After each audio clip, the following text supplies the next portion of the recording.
308페이지요. 14번 문제입니다. 임대인이 임대 목적물을 반환하는 경우에 임차인이 지출한 필요비 상환 청구는 그 목적물을 반환받은 날로부터 6개월 내에 하여야 한다. 이렇게 되어 있죠. 다시 3번 이렇게 제척기간이다 이렇게 이야기했습니다. 그 다음 15번 임대차에 관한 다음 설명 중 옳은 것은 했네요. 임대인이 임대 목적물의 보존에 필요한 행위를 하는 때 임차인이 이를 거절하지 못한다. 그렇죠. 임대인이 자기가 빌려준 그 물건을 같이 보존하기 위해서 행위하는데 그것을 임차인이 방해하면 안 되겠죠. 2번 임차인의 채무 불이행에 의한 해지의 경우에도 임차인은 지상물 매수 청구를 인정된다. 아니죠. 그렇죠. 즉 임차인이 채무 불이행해서 쫓겨나가야 할 판인데 그 토지에 있는 지상물, 야 임대인 당신이 사시오 이렇게 할 권리를 인정할 필요는 없다는 것이죠. 따라서 2번 틀렸다. 3번 기간의 약정이 없는 임대차가 임대인의 해지 통고에 의해 소멸하는 경우에는 임차인의 지상물 매수 청구는 인정되지 않는다 하는데 기간 약정은 없는 임대차였어요. 임대인의 해지 통고가 되면 이 해지 통고는 바로 계약 갱신을 거절합니다라는 의사와 함께 표시하고 있는 거라고 보면 되겠죠. 그래서 이때 임차인은 당연히요 곧바로 지상물 매수를 청구할 수 있다 이렇게 했습니다. 4번 임차물의 일부가 임차인의 과실 없이 멸실된 경우 임차인은 당연히 그 비율만큼 차임의 지급을 면한다가 아니라 이때는요 자 일정 부분이 멸실됐기 때문에 일부가 멸실됐기 때문에 임차인이 사용 수익할 수 없게 됐다라고 하면 그 비율만큼에 해당되는 차임 지급을 감액을 청구해야 되죠. 자 이때 차임 감액 청구권의 성질이 형성권이기 때문에요. 이 감액을 청구해야 감액이 됩니다. 당연히 감액되는 것이 아니란 거예요. 따라서 4번도 틀렸습니다. 임차인이 임차물을 반환하기 전에는 보증금 반환을 청구할 수 없다 했는데 자 5번에요. 이 보증금 반환이라는 의무하고 목적물 반환이라는 의무는 동시이행 관계예요. 동시이행 관계라고 하는 것은 동시에 이행하라라고 거절하는 거예요. 상대방한테. 그죠? 따라서 보증금 반환을 청구할 수 없는 것은 아니죠. 임대차가 종료되면 임차인은 보증금 반환을 청구할 수 있어요. 다만 이때 임차인은 자기가 가지고 있는 그 사용하고 있었던 임차물은 반환할 의무를 이행하면 되죠. 따라서 이행하면서 청구하면 됩니다. 따라서 5번도 틀렸습니다. 자, 그 다음 16번. 갑의 건물을 임차한 을은 갑의 동의 선락 없이 임차권 양도계약에 따라 그 물건을 병에게 양도하였다. 다음 중 옳지 않은 것은 했네요. 바로 이거는 무단 양도의 법률 관계를 묻는 것이죠.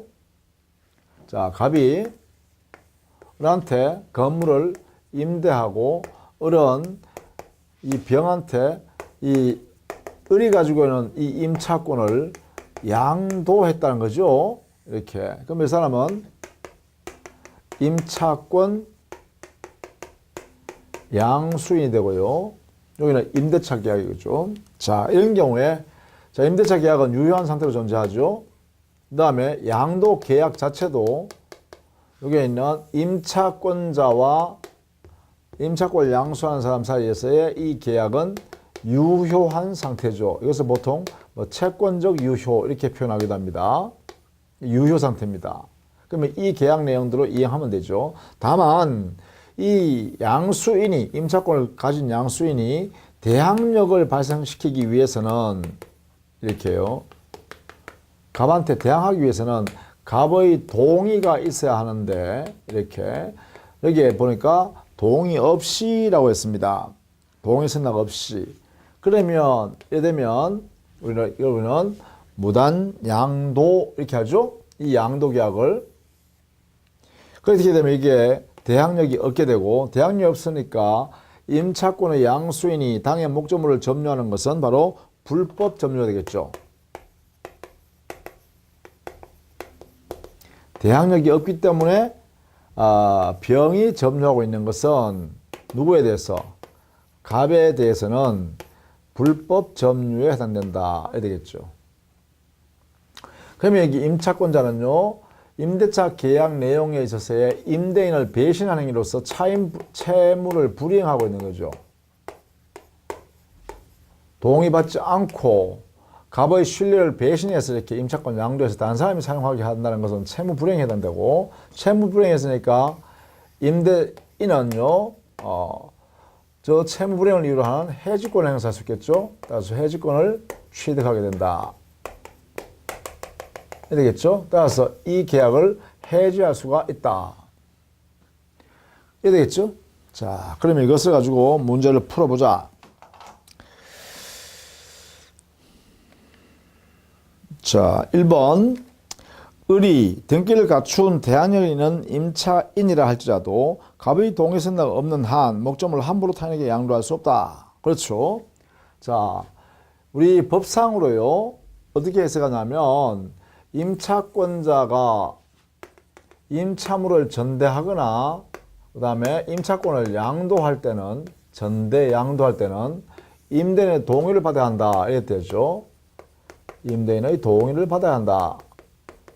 동의를 안 받으면 대항력이 안 생긴다. 이랬습니다. 그래서 이 동의는 대항력 발생 요건이다. 이렇게 정리했죠. 따라서 1번 옳은 지문이다. 2번 임대인의 동의 선락은 임차권 양도 효력 발생 요건은 아니므로 을과 병 사이 임차권 양도 계약은 무효가 아니다. 이거죠. 요거요. 자, 이 두 사람 사이에, 을과 병 사이에 임차권 양도하는 이 계약 자체는 두 당사자 사이에 유효한 상태로 존재한다. 이 말입니다. 옳다. 3번 임대인의 동의를 얻지 못하는 경우 동의가 없었음을 알지 못한 병은 을에게 임차권 양도 계약을 해지하고 손해배상을 청구할 수 있다. 자, 이런 거죠. 임차권자는 임대인의 동의를 받아서 대항력을 발생해 줄 의무가 이 계약 안의 의무예요. 그것을 이행하지 않으면 담보 책임을 져야 되죠. 담보 책임을 져야 되니까 이때 상대방 임차권 양수인은 그러한 사실을 몰랐는 선의의 임차인이라면 그로 인하여 이 동의를 안 줬기 때문에 저기 갑이라는 사람이 병한테 당의 목적물을 임차인한테 넘겨주라고 강제해버리면 대항력이 없으니까 돌려줘야 된단 말이에요. 그렇다면 이 사람은 뭐예요? 이 계약을 해제해버릴 수 있죠. 해제하고 자기한테 발생한 손해를 배상 청구할 수 있겠죠. 이렇게. 이게 바로 요 두 사람 사이의 법률관계다. 그죠? 왜 유효한 내용대로 인정해줘야 돼, 만들어줘야 되는데 임차인이 제대로 하지 못하니까 책임을 져야 되는 것이죠. 그게 담보 책임의 내용이 바로 해제 손해배상이다. 이 말이죠. 4번 을이 임차 건물에서 동거하면서 가구점을 함께 경영하던 임차인의 처다. 그렇다면 그 임차인과 임차권을 양수받은 사람 사이에 부부 사이라면, 그리고 같이 살고 있는 것, 그런 사실을 여기에 있는 임대인이 다 알고 있다면 임대인의 신뢰를 배신한 게 없죠. 신뢰를 깬 게 없으니까 채무 불이행을 할 수 있겠네. 그죠? 채무 불이행 안 하면 뭐가 발생하지 않죠? 해지권 행사할 수 없다. 이렇게 하죠. 그죠? 그래서 4번은 옳은 질문입니다. 갑은 임대차 계약을 해지할 수 없다고 하는 것이 판례다. 그렇죠?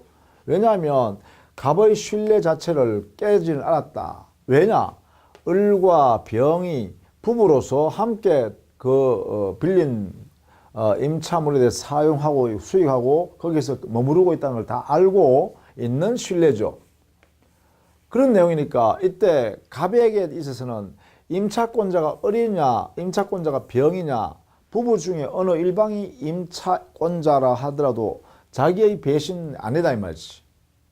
임대인의 신뢰를 배신한 것은 아니다 이 말이죠. 그러니까 당연히 임차권자인 을이 자기 처에게 임차권을 양도했다는 자체가 채무불이행이라 할 수 없고 채무불이행이 안 하면 계약 해지권도 생길 수가 없다. 행사 못한다는 거죠. 따라서 옳은 질문이다. 4번 조심합니다. 5번 갑은 임차권의 무단 양수인 병에 대하여 목적물 반환 또는 차임에 가름하는 손해배상을 청구할 수 있다 했는데, 자 여기에요. 여기에 이제 핵심이겠죠. 임대인이 만약에 동의받지 않는 상태에서 해서 무단 양도되었다라고 하면 이 무단 양수인은 불법 점유 상태이기 때문에 첫 번째 당해 자신의 임대인의 자기의 물건을 가지고 청구권을 행사할 수 있겠죠. 청구의 모습은 반환 혹은 제거 청구를 할 수 있겠죠. 반환 또는 제거를 청구할 수 있을 겁니다. 이때 반환을 행사할 때는 이 갑이요 간접 점유자이기 때문에 직접 점유자인 을에게로 반환할 것을 청구하는 것을 이것을 원칙으로 하고 있죠. 그죠? 다만 이때 을이 반환받기를 거절하면 자기에게로 반환을 청구할 수 있겠죠. 자, 이게 첫 번째가 될 것이고, 그 다음 두 번째는요, 불법에 의한 손해배상을 청구할 수 있는가 이렇게 물어보니까 이 손해배상 청구권은 손해가 발생해야 손해배상을 청구할 수 있는데 손해가 발생하지 않기 때문에 손해가 안 생겨요. 왜 안 생기냐 하면 해지 전에는 임대차 계약을 해지하기 전에는 차임을 받을 권리가 차임 지급 청구권이 보장되고 있죠. 그렇죠? 누구한테요? 임대인한테요. 따라서 임대인은 차임을 받을 권리가 보장되어 있기 때문에 손해가 안 생긴다. 손해가 안 생기니까 손해배상 청구권도 행사할 수 없다. 이게 원칙이네요. 그럼 만약에 해지한 후라면 말이죠. 임대차 계약에 대해서 해지권을 임대인이 행사한 경우에는 그때는 이게 없어졌잖아요. 그래서 손해가 발생하죠. 손해가 임대인에게 생깁니다. 그래서 따라서 임대인은 이 불법 점유하고 있는 무단 전차인에 대해서 손해배상을 청구할 수 있다고 해석해도 됩니다. 그러면 결국은 해지한 후에는 손해배상을 청구할 수 있습니다. 라는 예외가 있다. 이렇게 되겠죠. 자, 이 원리는요, 이 원리는 무단 양도나 무단 전대한 경우에도 동일합니다. 자, 그렇게 정리를 해 두시면 되겠죠. 그래서 여러분은 이 내용을요, 17번 문제에서도 똑같이 한번 풀어봅니다. 요 내용대로 적용해 봅니다. 요 내용대로. 자, 그 다음에 20번 문제를 보겠습니다. 20번 문제. 20번. 갑이 자기 소유 X 건물을 을에게 임대하여 인도한 경우 설명으로 옳은 것을 모두 고른 것은 했죠. 그러면 갑은 임대인, 을이 임차인입니다. 임차인. 갑이 임대인. 그러면 임대인과 임차인 사이의 법률관계에서 옳은 것을 골라봐라 했습니다. 자, 기억. 을은 특별한 사정이 없는 한 갑에게 반할 때까지 선량한 관리자의 주의로 X 건물을 보존해야 한다. 자, 기억. 여기는 임차인의 의무입니다. 임차인의 의무. 그 중에 뭐예요? 당해 임차받은 물건은 반드시 어떻게 해요? 그래요. 임대차가 종료되어서 임대인한테 반해줄 의무가 있잖아요. 그렇죠? 임대인 의무 중에 당해 자기가 임차받은 물건에 반환 의무가 있는데 이 반환 의무를 이행할 때까지는 뭐 해야 되냐? 여기에 당해 임차물을 보관을 해야 되는데 이 보관 의무는 뭐예요? 선량한 관리자의 주의 의무를 다하여야 합니다. 그 이유는 왜 그러죠? 바로 타인의 물건을 자기가 용법에 사용하다가 원래의 물건을 원래 모습대로 원상회복해서 그대로 돌려줘야 되잖아요. 그래야 되니까 선관주의 의무가 있다 이런 얘기입니다. 타인의 물건이니까. 예, 이게 이제 기억이다. 그죠? 옳다. 니은 X 건물의 묘실로 인하여 을의 갑에 대한 채무 불이행 책임이 문제되는 경우, 자, 을이 채무 불이행 책임이 발생한다는 것은 임차인이 자기의 고의 또는 과실로 임대인의 물건을 부수었다 이 말이죠. 자, 이런 경우에는 을의 귀책 사유에 대한 증명 책임은 갑에게 있다 했는데, 을이 자기가 보관해야 할 의무가 있으니까, 그렇죠? 보관할 의무가 있으니까 스스로 을이요 자기의 의무를 다 하였다는 것을 증명해야죠. 따라서 증명 책임은 갑에게 있는 것이 아니라 을에게 있다라고 해야겠죠. 자, 그 다음에요. 디귿. 을이 자신의 비용으로 X 건물에 증축한 부분을 갑의 소유로 기소시키기로 하는 약정은 특별한 사정이 없는 한 부속물 매수청구를 포기하는 약정이므로 무효이다 라고 했네요. 자, 부속물 매수 청구권이 인정되려 그러면요.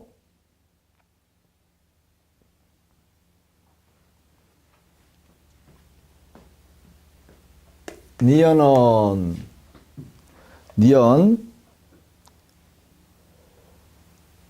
채무불이행 책임 문제는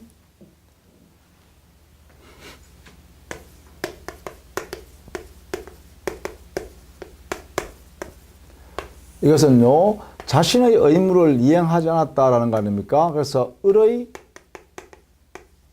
입증 책임 이렇게 해야겠죠. 이것은 부속물 매수 청구권에 관한 이야기죠.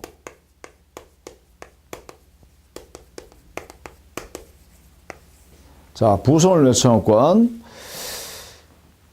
을이 자신의 비용으로 X 건물에 증축한 부분을 갑의 소유로 기소시키려 하는 약정은 특별한 사정이 없는 한 부속물 매수 청구권을 포기하는 약정이므로 무효이다 이랬잖아요. 자, 이것은요. 거기에 비용으로 지출한 부분이죠. 자, 부속물은요, 당해 건물에 객관적 편익을 제공해 주는 것으로서 편익을 증대시켜야 됩니다. 그리고 독립한 물건이어야 돼. 독립물.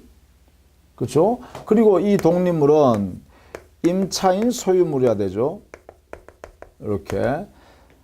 그 다음에 이 권리가 행사되려고 그러면 부속 당시에 임대인의 동의가 있어야 됩니다.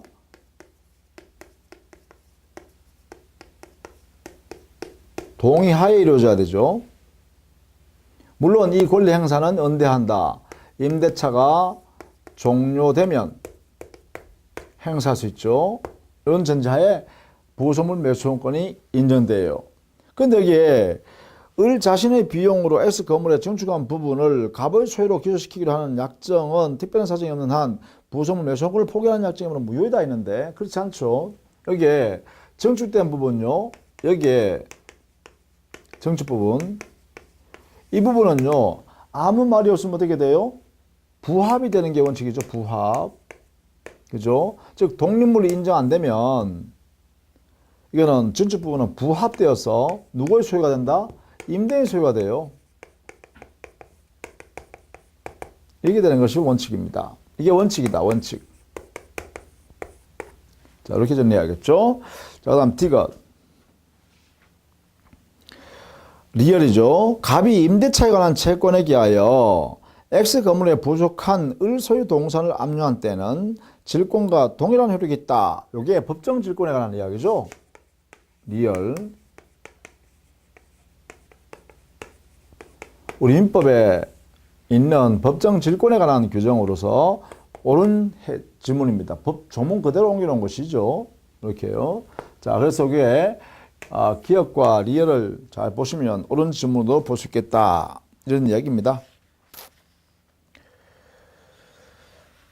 자, 그 다음에 동의를 얻은 전대차 21번 한번 볼까요? 21번. 21번은 무단양도 무단전대가 아니라 이것은 동의를 받은 전대차 했으니까 적법 전대차입니다. 그죠?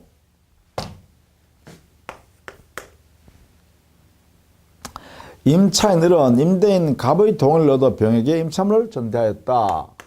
갑의 동의를 받은 을이 병한테 전대차했습니다. 이렇게 임대. 여기에 동의가 있다. 이렇게 되죠. 그러면 여기는 전차인이 될 것이고 이거는 임차인이 될 것입니다. 이렇게.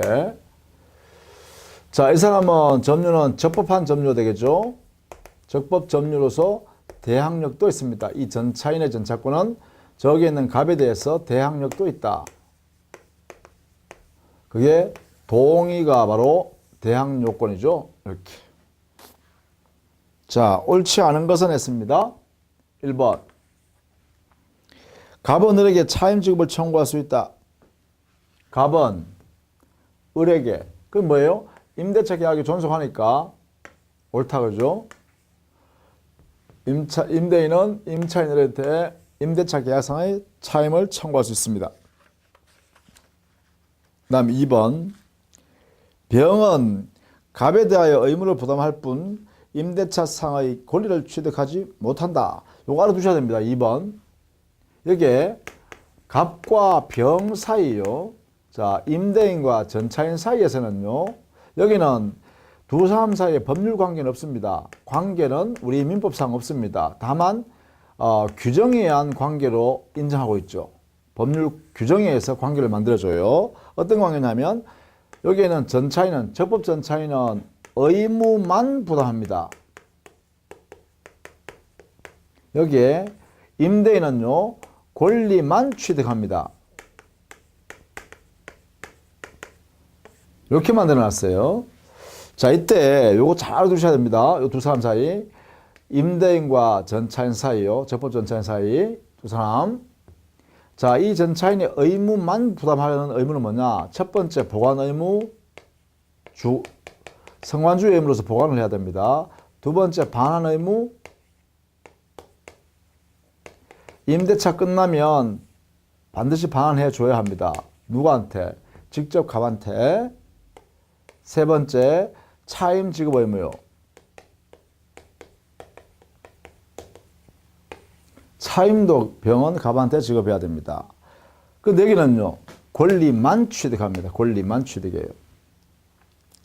자, 그 다음 3번. 이게 민법의 규정에 의해서 이렇게 만들어놨다는 거죠.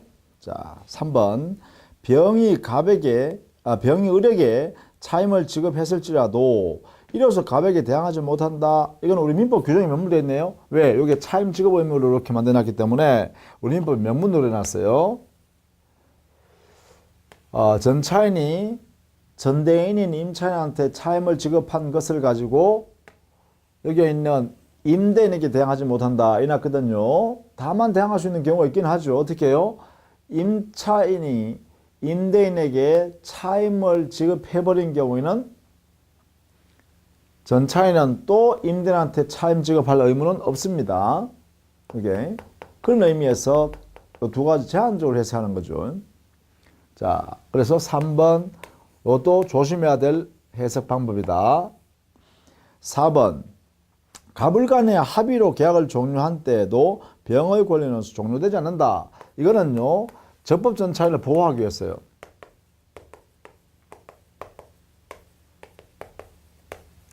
보호하기 위해서 우리 민법은 특별 규정 주었다. 특별 규정을 두었다. 그 중에 하나입니다. 임대인과 임차인이 즉 임대인 갑과 을의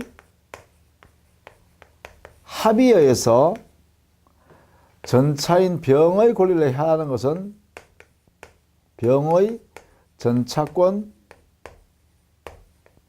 침해는 못한다. 이렇게 되었어요. 합의로는. 그러니까 합의하지 않는다는 거죠.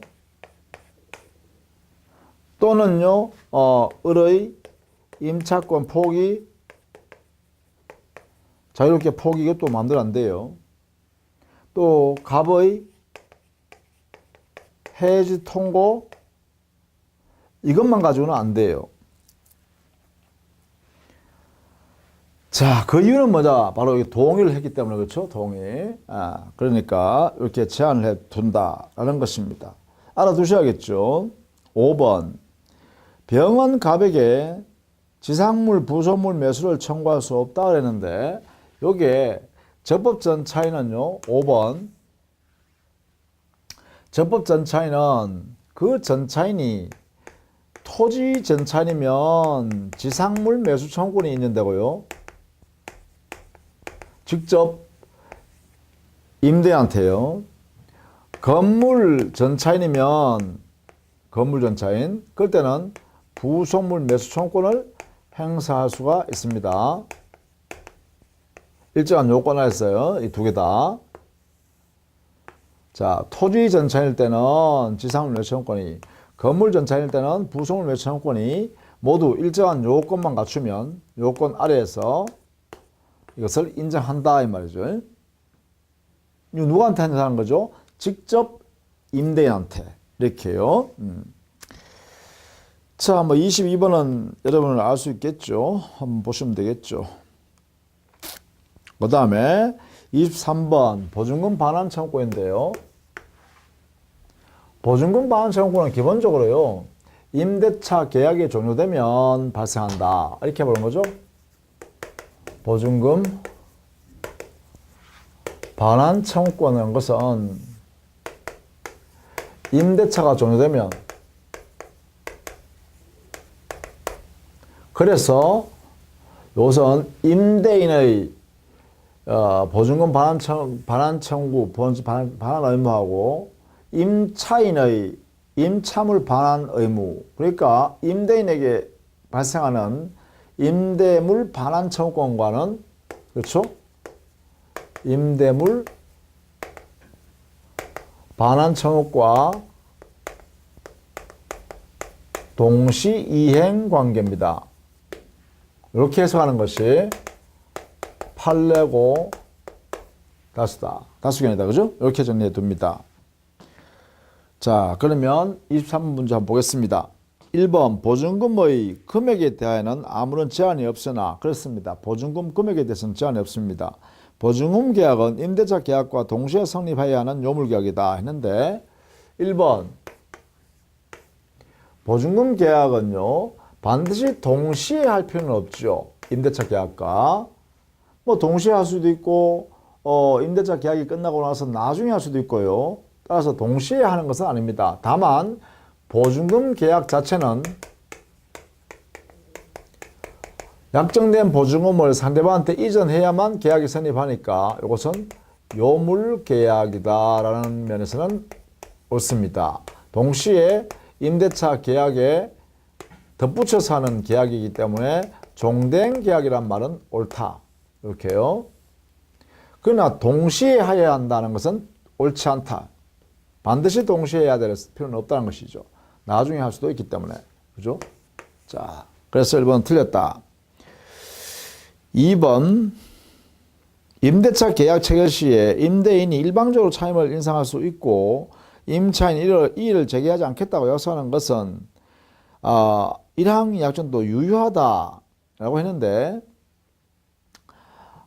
이것은요 임차인에게 불리한 것이기 때문에 인정할 수 없다. 소위 말하면 편면적 강행규정적 성격 같습니다.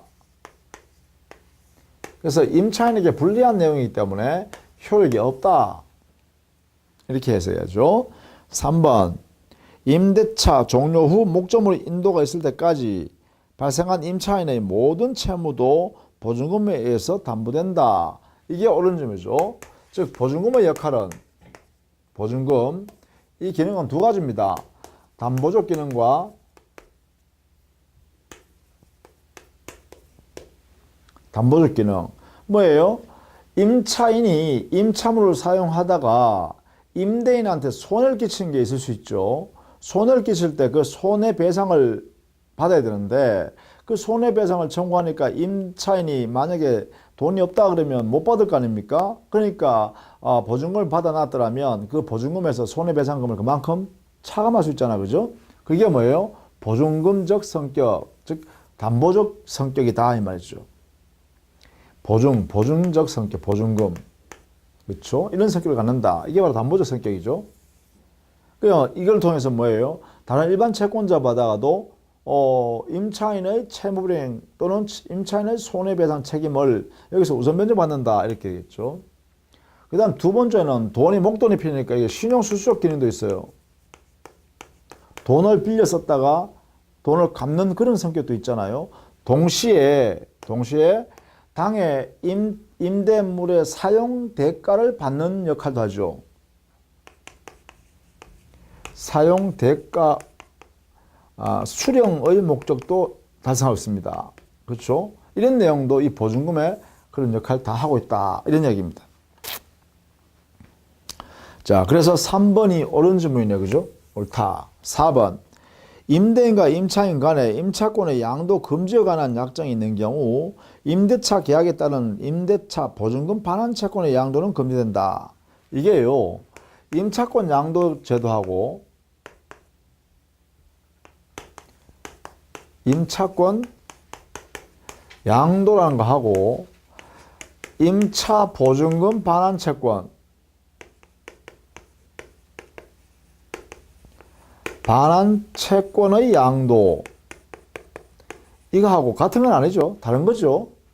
그러니까 다른 말 하면 임차권 양도 금지라는 거하고 보증금 반환 채권 양도 이것이 곧 이것이 의미하는 것은 아니잖아요. 이걸 의미한다 하면 안 되죠. 저는 다르니까요. 임차권 양도 못한다라고 하더라도 보증금 반환 채권 양도를 못한다 이런 말은 없죠. 또 그런 뜻은 없다는 거죠. 따라서 이건 두 가지는 별개 제도다. 별개. 두 개는 서로 별개다 이거죠. 별개. 자, 그런 의미로서 이해해 두셔야겠습니다. 따라서 틀렸죠. 5번. 임차 목적물의 소유권이 이전되더라도 종전에 임대인의 지위에 있었던 양도인의 보증금 반환 의무는 소멸하지 않는다.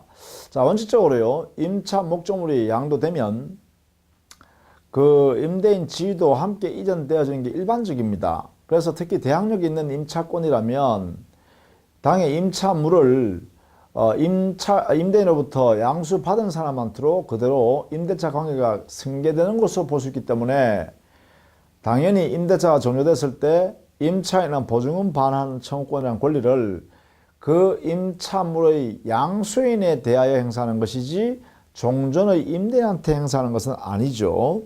따라서 원칙적으로 소멸한다 이렇게 하겠죠. 이것도 역시 판례 태도이기 때문에 옳은 질문입니다. 이렇게요. 자, 그 다음에 24번요. 유익비 상환과 부속물 매수권을 비교한 거네요. 유익비 상환 청구권은 이게 채권의 청구권이고요. 부속물 매수 청구권은 형성권이에요. 성격이 좀 달라요. 자, 그래서 옳지 않은 것은 4번만 보겠습니다. 나머지는 다 옳은 질문이니까 그대로 봐두시면 되겠고 4번. 임차인은 부속물 매수 청구권에 관한 유치권 행사할 수 있으나 했는데 이 유치권 행사에 있어서요. 부속물 매수 청구권과 유치권 성립에는 인정할 근거가 없다. 즉 결연관계가 없다는 거예요. 부속물 매수 청구권은 형성권이기 때문에요. 당의 임차인이 가지고 있는 임차물과 결연관계가 인정될 수가 없다는 것입니다. 그러나 유익비 상환 청구권은 그 점유하고 있는 임차인이 점유하고 있는 임차물에 관하여 발생한 채권이거든요. 그래서 결연관계가 있으므로 일정한 다른 요건을 갖췄다면 유익비 상환 청구권을 근거로 한 임차인의 유치권은 인정됩니다. 그래서 요 내용을 오히려 반대로 설명하시니까 틀렸죠. 정리를 해두셔야겠습니다.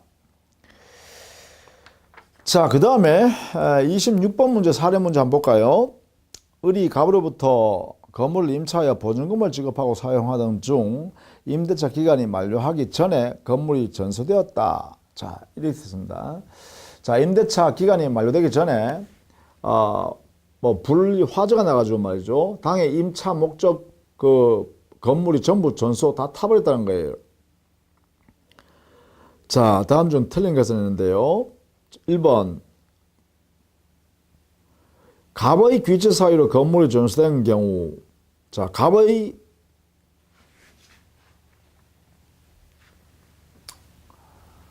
귀체 사유다 했는데요. 갑이 누구냐 하면 임대인이죠.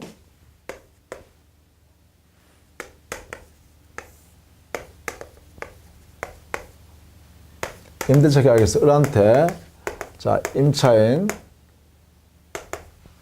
그래서 여기에 건물을 갖고 있었는데 이게 전소됐습니다. 다 타버렸어요.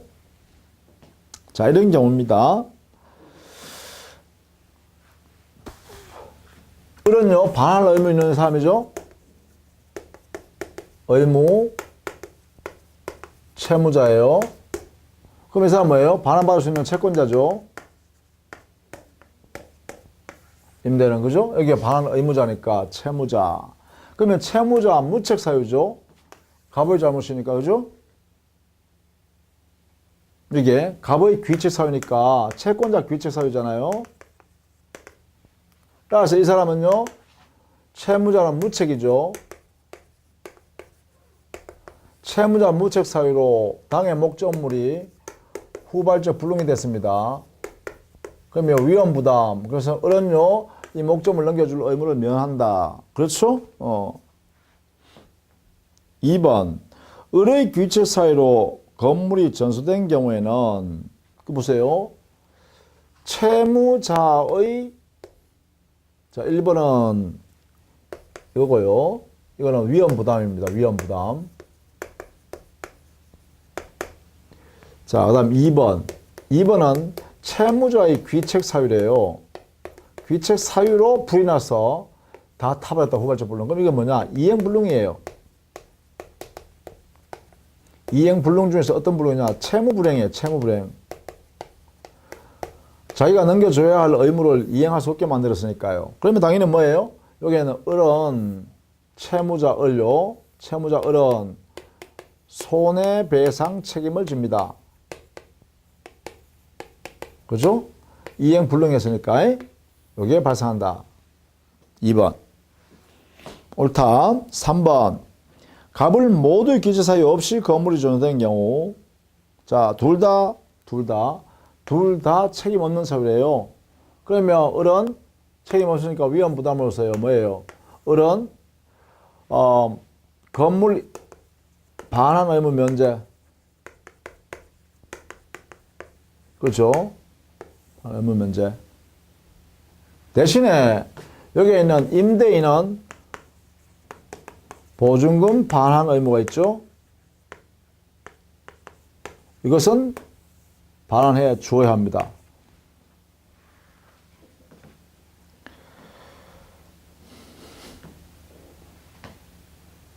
그 다음에요. 4번. 을의 귀책 사유로 건물이 전수된 경우 을은 원칙적으로 갑에 대한 보증금 반환 청구권을 상실한다가 아니죠. 자, 채무불이행 책임을 져야죠. 그죠? 을은, 자, 4번. 을의 귀책 사유에서 이루어졌다면 채무불이행이니까 손해배상 책임을 져요. 손배 책임을 져야 됩니다. 손해배상 책임.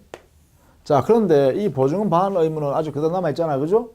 그러니까 갑의 보증금 반환 의무는 고스란히 남아있으므로 그대로 남아있죠. 그러니까 당연히요. 을은요. 손해배상 책임을 지는 것과는 별도로 보증금 돌려주세요 할 수 있고, 이때 이 갑이라는 사람은 자기가 보증금을 전액 다 돌려줄까요? 안 돌려주겠죠. 당해 손해배상 청구권을 행사할 수 있는 이 갑이기 때문에 갑은 손해받을 만큼을 공제한다 했어요. 그게 뭐래요? 보증금의 담보적 기능이 여기에 적용되겠죠. 그렇다고 해서 여기에 있는 임차인이 보증금 반환 청구권이 소멸하는 것은 아닙니다. 이것은 존재한다는 것입니다. 이렇게 손해배상 책임이 발생한다고 해서 보증금 반환 청구권 자체가 소멸되는 것은 아니죠. 이것은 여전히 인정합니다. 다만 여기에 갑이 그 보증금 중에서요, 손해배상금까지 공제할 것이고, 만약에 남은 보증금이 있으면 돌려줘야 될 것이고, 만약에 부족하면 당연히 임대인이 더 청구할 수 있겠죠. 그래서 4번이 틀렸습니다. 상실한다가 아니라 보증금 반환 청구권은 여전히 존속합니다. 5번. 만일 임대차 종료 후 갑의 건물 인도 수령 지체 중에 을의 경과실로 건물에 전수된 경우, 이때는요, 채권자 갑, 그죠? 자, 5번. 채권자 수령 지체 중이면, 수령 지체란 것은 채권자의 귀책 사유에 해당되죠. 여기에. 그러면 어떻게 돼요? 을은요, 뭘 면한다? 을은 당해 목적 물건의 반환 의무를 면제받는다. 이게 뭐예요? 위험 부담 문제죠. 그렇죠? 자, 그래서 을은 갑에게 건물 반환 채무 불이행에 따른 손해배상 책임은 지지 않습니다. 그죠? 면한다 했으니까 반환 책임 자체가 면제돼 버리니까. 그렇죠? 이렇게. 자, 그래서 26번은요. 26번은 대가의 위험인 이 목적물의 멸시에 따르는 임차인이란 채무자의 위험 부담의 문제와 내용을 이렇게 섞어놨어요. 그래서 26번은 조금 이해를 좀 해두시면 좋겠다. 이래 되겠죠. 자, 부속물 매수 청구권은 28번이네요. 보시면 임차인, 전차인 포함해서 부속물 매수 청구권에 틀린 것은 1번 부속물 매수 청구권 행사하려면 종료돼야 되죠. 임대차가. 다만 임차인의 채무 불이행에 의해서 임대인이 해지권 행사해서 임대차가 종료됐을 때는 부속물 매수 청구권 행사할 수가 없다 했습니다. 2번 일시사용 임대차에서는 이 부속물 매수 청구권이나 지상물 매수 청구권 같은 것은 여기에 적용되지 않습니다. 옳은 질문이죠. 3번 부속물 매수 청구권에 관한 규정은 가행 규정, 특히 편면적 관한 규정이라 하죠. 임차인이나 전차인에게 불리한 내용의 약정을 미리 했다면 그것은 무효가 되죠. 효력이 없다라고 해야 됩니다. 4번 적법하게 전대차된 경우에는 전차인도 그래요. 부속물 매수 청구권을 우리 민법에서 강제로 인정해 줍니다. 5번 건물의 사용에 객관적 편익을 가져오는 것이 아니더라도 아니면 안 돼요. 임차인의 자기 영업 목적, 특수한 목적을 위하여 부속된 것은 부속물이라 하지 않습니다. 임차물 자체의 객관적 편익을 증대시키는 그러한 부속물이어야 합니다. 그래야 부속물 매수 청구의 대상이 되죠. 그렇게 정리하시면 되겠네요. 자, 29번 옳지 않은 거 됐죠. 자, 3번 보시죠. 건물 임대차에서 임차인이 증축 부분에 대한 원상 회복 의무를 면하는 대신 유입비 상환 청구를 포기하기로 하는 약정은 특별한 사정이라면 유효하다. 이거 알아두세요. 이게 뭐냐면 유입비 상환 청구권은요. 임의 규정이에요. 즉 임차인의 비용 상환 청구권을 보장하는 규정 자체가 임의 규정이라고 해서 합니다. 임의 규정이기 때문에 따라서 임대차 계약 체결할 때 말입니다. 비용 상환 청구권을 포기하는 약정 자체가 유효가 돼요. 따라서 이 약정이 있으면 이 임차인의 비용 상환 청구권을 근거로 하는 유치권도 성립할 수가 없어요. 왜? 포기했기 때문에. 자, 이런 것들 같이 정리해 두시면 되겠다는 것입니다.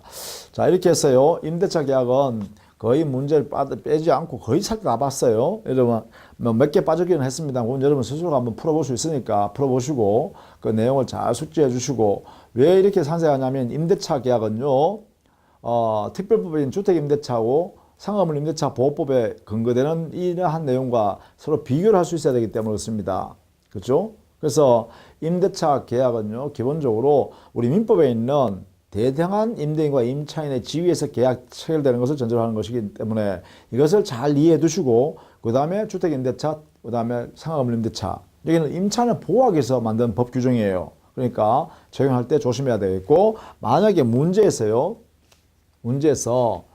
뭐 갑의 건물을 이렇게 나온다 라고 하면 여기에 그냥 바로 주택임대차라 또는 상가건물임대차라는 것을 적용하면 안 돼요. 그냥 우리 민법 규정에서요. 민법 문제에서 갑의 건물을 이렇게 나오면 이때는요. 이것을 임대하고 이렇게 하면요. 이 건물은 주택임대차나 상가건물 임대차 이걸 적용하면 안 돼요. 바로 적용하면 안 돼요. 근데 만약에 이렇게 되면 다르죠. 갑의 주택을 아니면 뭐 갑의 상가건물을 이렇게 문제가 주어지게 되면 이때부터는 뭐예요? 여기는 주택임대차 보호법을 적용해야 되겠고 여기는요 우리 법상 상가건물 임대차 보호법을 여기에 적용해야겠죠. 그죠? 그래서 민법 규정에 시험 문제에서 말입니다. 조심해야 될 것은 건물만 나올 때는 바로 상가건물 임대차 보호법이나 또는 주택임대차 보호법을 적용하는 게 아니다. 기본적으로 여기는 이럴 때는 여기는 민법상의 임대차 이 규정을 이것을 적용해야 된다. 이걸 여기 적용해야 돼요. 그래서 문제에 반드시 주택임대차 보호법을 물으려고 하면 주택이나 많이 나옵니다. 또 상가건물 임대차 보호법을 물으려고 그러면 상가건물이란 말을 반드시 특정해서 씁니다. 그럴 때만 이렇게 이 법을 이렇게 적용해라 이런 얘기예요. 요거는 유의를 좀 해주셔야 돼요. 그죠? 문제 풀 때. 염두에 두셔야 되는 것이다. 이런 이야기입니다. 자, 이렇게 해서요. 임대차에 관한 내용들을 모두 마무리 짓고 다음 시간부터는 특별법을 정리하도록 하겠습니다. 자, 수고 많으셨습니다.